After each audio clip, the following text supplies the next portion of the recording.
మానవుని యందు ఈ ఆహార విహారముల చేత అనేక ద్వేషములు ఆవిర్భవిస్తాయి. Makanan dan kebiasaan membawa pengaruh besar serta menjadi penyebab yang bertanggung jawab pada perilaku seseorang. ఎన్ని విధమైనటువంటి దుర్గుణములు ఆవిర్భవించినప్పటికీ మనసులో దానిని దాచుకోవాలి. Mungkin ada sejumlah perasaan tidak baik dan juga kualitas buruk yang harusnya kalian sembunyikan. దానిని ఏమాత్రం కూడా ద్వేష రూపంలో ప్రదర్శించకూడదు. Sehingga hal-hal demikian tidak sampai mewujud menjadi kebencian dari dalam diri. అసూయముల యందు ఏమాత్రం కూడా కలగకూడదు. Kalian seharusnya tidak pernah sampai memiliki sifat iri hati dan dengki. ఈనాటి ప్రతి మానవునికి కూడాను అసూయ, ద్వేషము అధికంగా పెరుగుతూ వచ్చింది. Saat ini ada rasa iri hati dan kebencian dalam setiap orang tampak semakin meningkat. నిన్ను చెప్పాను, అసూయనే మనకు దుర్గుణములకు మూల కారణము. Telah kukatakan kemarin bahwasannya rasa iri hati menjadi penyebab pokok munculnya sifat-sifat buruk yang lain. వల్లనే మనలో క్రోధం బయలుదేరుతుండాది. Iri hati memicu bangkitnya kemarahan. ఈ అసూయ ద్వేషములు రెండే మానవునికి పూర్తి నహతం చేస్తుండాయి. Iri hati dan amarah menjadi penyebab kehancuran manusia.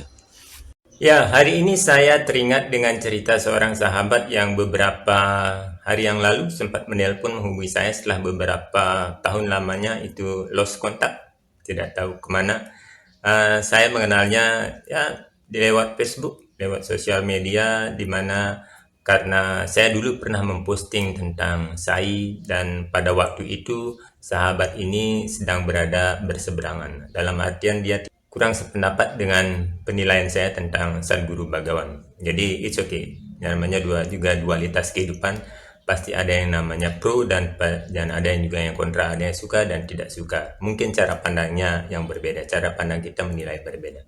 Pada waktu itu ya belum bisa mengakui keilahian Bhagawan Sri Satya Sai Baba yang dianggapnya hanya sebagai manusia biasa saja, manusia seperti lainnya. Ya kita yang memiliki kesadaran rata-rata. Itu pun jika beliau bisa menciptakan ini dan itu masih dalam perspektif seperti apa yang dilakukan oleh Marcel, sudut pandangnya si pesulap merah yang melihat Bhagawan Sri Satya Sai Baba itu dari segi aneka miracle atau hal-hal yang bagi kita anggap sebagai sesuatu yang ajaib, tapi bagi Bhagawan Sri Satya Sai Baba sendiri mengatakannya bahwa segala apa yang dia buat dan manusia bilang sebagai sebuah keajaiban atau miracle itu hanyalah sebuah kartu nama saja, kartu pengenal bahwasanya ia memiliki kesadaran yang lebih matang karena beliau menyadari sepenuhnya keilahian dalam dirinya selama 24 jam, tetapi kita hanya kadang-kadang saja bisa menyadari bahwa diri ini ilahi, selebihnya kita lebih mempersamakan manusia dengan jiwa kita dengan badan yang memiliki nama dan wujud seperti ini. Sama halnya dengan apa yang dilakukan oleh Yesus Kristus pada waktu itu di zamannya, beliau juga melakukan aneka mukjizat yang pada waktu itu ya menciptakan misalkan menggandakan makanan, menyembuhkan orang sakit dan lain-lain, seperti halnya apa yang dilakukan oleh Bhagawan Sri Satya Sai Baba. Tapi itu okay, kita tidak akan membahas tentang ini berbagai miracle yang pernah dilakukan oleh Bhagawan Sri Satya Sai Baba yang juga menimbulkan kontroversi antara benar dan tidaknya karena masing-masing orang melihat dari sudut pandang yang berbeda. Nah, yang perlu kita bahas pada hari ini adalah cerita seorang sahabat tadi yang dulu, sekali lagi kita flashback ke belakang. Dulu ia adalah seorang penentang yang sangat memboya, tidak mengakui keberadaan keilahian Bhagawan Sri Satya Sai Baba. Tetapi entah kenapa di satu waktu dia katanya didatangi oleh Bhagawan Sri Satya Sai Baba dalam mimpinya dan dia diajak untuk berjalan-jalan ke suatu dimensi lain dalam kehidupan ini, di mana mereka atau sahabat tadi ini dituntun oleh Satya Sai melihat aneka macam pemandangan penderitaan di dimensi yang lain. Mungkin apa yang dilihat sahabat tadi dalam mimpinya itu apa yang kita anggap atau sebut sebagai penampakan neraka, walaupun neraka sesungguhnya adalah ya alam bumi ini sendiri, di mana penderitaannya yang sama, rasa atau kondisinya yang sama, tetapi penggambaran siapa orang kan berbeda-beda. Neraka orang Hindu dengan neraka orang Muslim atau Kristen bisa jadi penggambarannya berbeda-beda, tetapi rasa penderitaan itu, rasa kesusahan itu yang sama. Jadi okay. Pada waktu itu sahabat tadi bercerita bahwasanya hal itu sangat membuat dia tertegun, membuat dia sesuatu pengalaman yang baginya sulit untuk dilupakan, sesuatu yang akhirnya mengubah cara pandangnya bahwasanya Bhagawan Sri Satya Sai Baba itu memang bukan manusia biasa. Dia memiliki kesadaran keilahian yang cukup baik. Oke, yang menjadi hal menarik dari perbincangan saya dengan seorang sahabat tadi adalah kenapa ya padahal saya orangnya tidak bervegetarian katanya, tetapi saya cuma rajin Gayatri Mantram lah, kayak rajin Trisandi demikian, tetapi tidak mengikuti proses spiritual, misalkan berjapa, melakukan puasa, apalagi bervegetarian sebagai salah satu syarat biasanya ketika orang memasuki dunia spiritual. Di luar sana banyak orang beranggapan bahwa orang-orang yang mengikuti spiritual itu yang katanya mengikuti kelompok spiritual, aninem, apapun namanya itu, mereka berpikir bahwasanya mereka sudah menjalankan tirakat kehidupan yang lumayan ketat. Misalkan melakukan japa, melakukan puasa, melakukan tape berarti tahapan-tahapan pengendalian diri tersebut seperti yamun berarti, terus kemudian melakukan vegetarian. Biasanya mereka di masyarakat biasanya dikenal bahwasanya kelompok spiritual itu identik dengan masyarakatnya atau penganutnya yang akan mengambil pola hidup bervegetarian. Ini tentu saja tidak salah dalam pandangan mereka, karena seharusnya memang demikian. Step pertamanya ketika seseorang ingin memasuki atau mengambil kehidupan di spiritual, salah satunya kan memang kita berusaha untuk melatih diri untuk melepaskan keterikatan demi keterikatan, dan salah satu keterikatan yang lebih awal itu adalah keterikatan lidah tentang rasa. Jadi bervegetarian sebenarnya fungsinya adalah untuk melatih kesadaran tersebut agar kita tidak terpaku, tidak melekat pada rasa nikmat. Dalam banyak tradisi spiritual, menjadi vegetarian memang dipandang sebagai langkah penting untuk menuju kesucian hidup. Alasannya sederhana saja sebenarnya, tetapi mendalam. Karena makanan yang kita konsumsi itu tidak hanya mempengaruhi tubuh, tetapi juga akan sangat berpengaruh pada pikiran dan juga jiwa. Dengan memilih makanan yang bersih, alami, dan penuh kehidupan, seperti misalkan buah-buahan, sayur, biji-bijian, dan kacang-kacangan, seseorang akan lebih bisa menjaga tubuhnya. Otomatis ini kan sebagai kuil roh yang tetap suci, karena badan juga disebut sebagai the moving temple atau pura yang bergerak. Nah, dari segi spiritualitas, menghindari konsumsi daging berarti mengurangi keterlibatan dalam kekerasan dan penderitaan makhluk, karena ya tentu saja kita tidak akan membunuhnya. Setiap makhluk memiliki percikan ilahi, dan dengan menghormati kehidupan mereka, sebenarnya kita sudah menumbuhkan kasih sayang yang lebih besar, serta mengembangkan rasa persatuan dengan semua ciptaan. Ini akan memperhalus hati dan memperkuat rasa ulas asih dan kualitas utama bagi siapa saja yang mendambakan kemajuan rohani. Ya, ini tentu sangat berhubungan sekali. Dalam artian mungkin orang-orang akan sedikit menyanggah dengan pandangan seperti ini. Ya, Anda bervegetarian, tidak makan daging, tetapi sayur-sayuran dan tumbuh-tumbuhan yang Anda makan itu kan juga memiliki unsur kehidupan. Ya, benar sekali.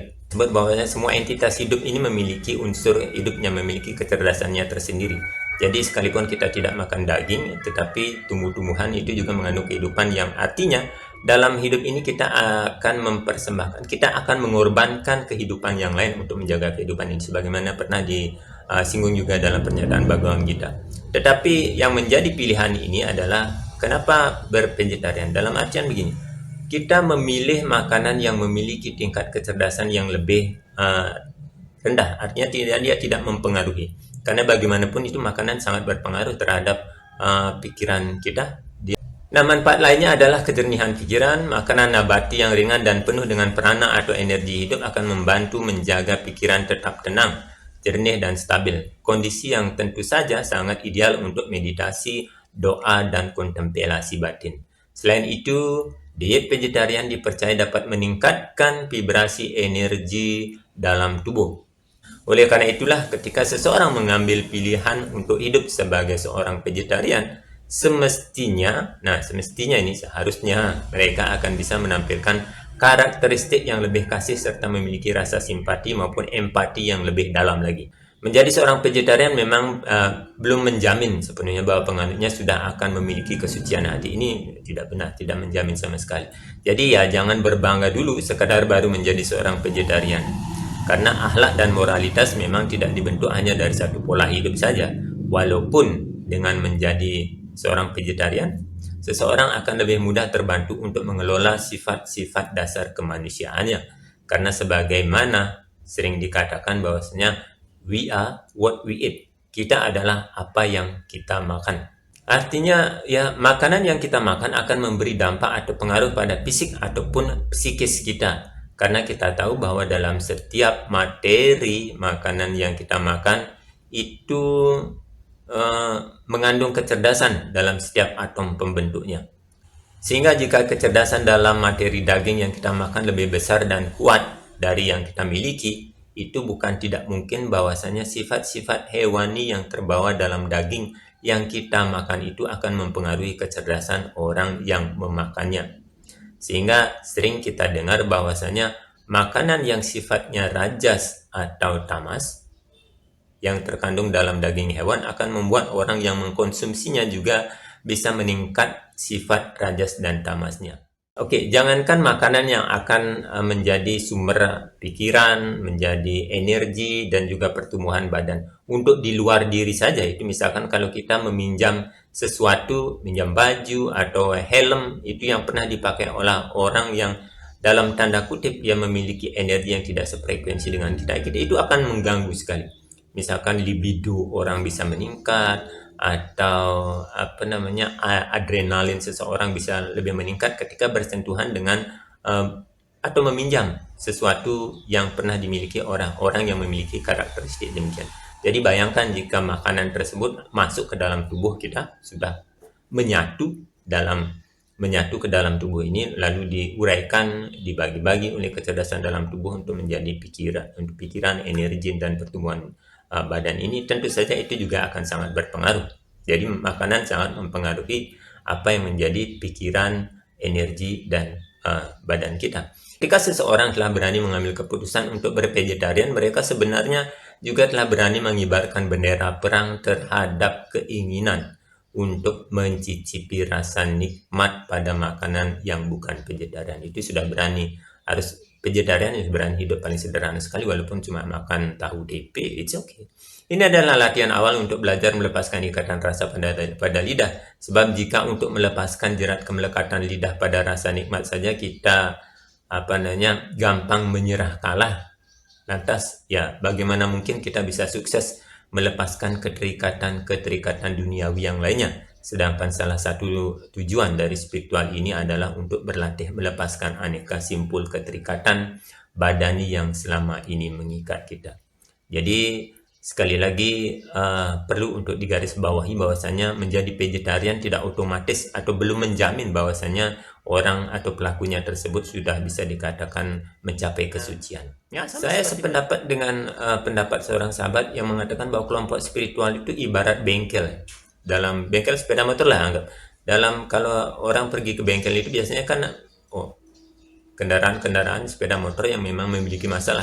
Ada yang memiliki masalah dengan bunyi motornya tidak baik, ada yang bermasalah dengan lampunya, tidak bisa melihat dengan jelas. Ya sama seperti kita, pribadi-pribadi yang memang mungkin bermasalah dengan omongannya, belum bisa sering menyakiti, tidak bisa melihat dengan jelas tentang mana yang baik dan buruk, mana yang pantas dan tidak pantas. Itu sekarang kita berada dalam bengkel spiritual yang akan diperbaiki oleh sang guru. Jadi jangan ragu untuk pergi ke bengkel spiritual untuk mencas atau untuk melihat hal-hal mana yang masih kurang dan perlu mendapatkan penanganan oleh sang bengkel atau sang guru, sehingga kita nantinya lebih nyaman untuk menjalani kehidupan ini.